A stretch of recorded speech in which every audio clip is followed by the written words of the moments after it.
Welcome, and let's provision Splunk on Microsoft Azure. And on Microsoft Azure, it's really quite easy. We just go up here to create a resource. It will open up the new resource blade, search for Splunk, and choose Splunk Enterprise. And read that if you want. Select a deployment model. We'll use Resource Manager. That's the only one available. Click Create.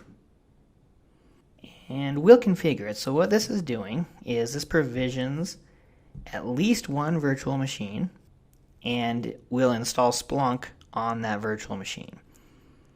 You can also do distributed deployments and things like that, but we won't get into that yet. VM username, this is the username to log into the virtual machine, and VM user password, and choose your subscription. If you're on Azure Trial, make sure you choose that.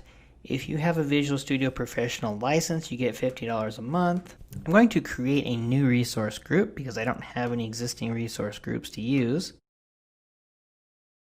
I'm going to call it Splunk RG, Splunk Resource Group, and US West 2 is my only option for my Visual Studio Professional license, so we'll choose that.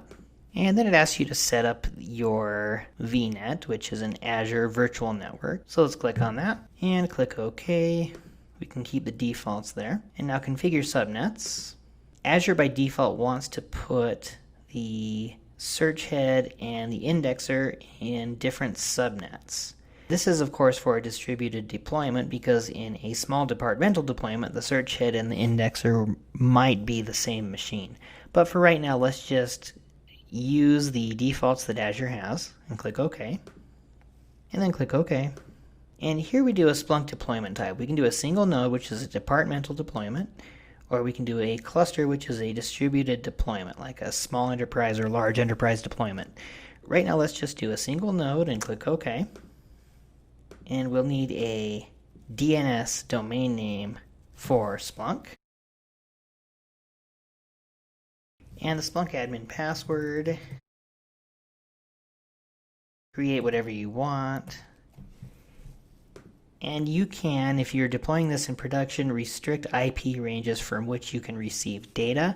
For this test deployment, I'm just going to open it all up to receive data from anywhere. Click OK.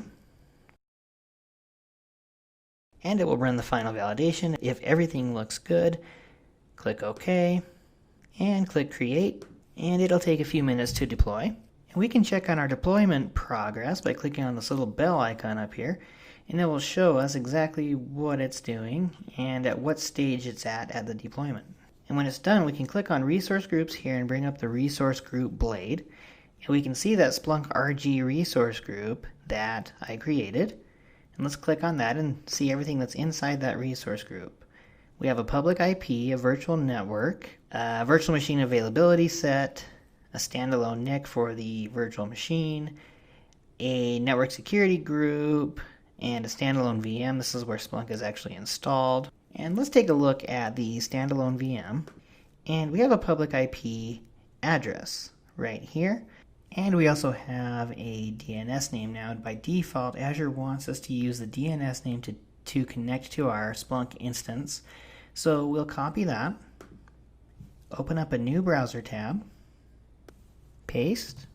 Now this Azure Marketplace instance actually forwards the port for us. So all we need to do is put HTTPS in front of this URL.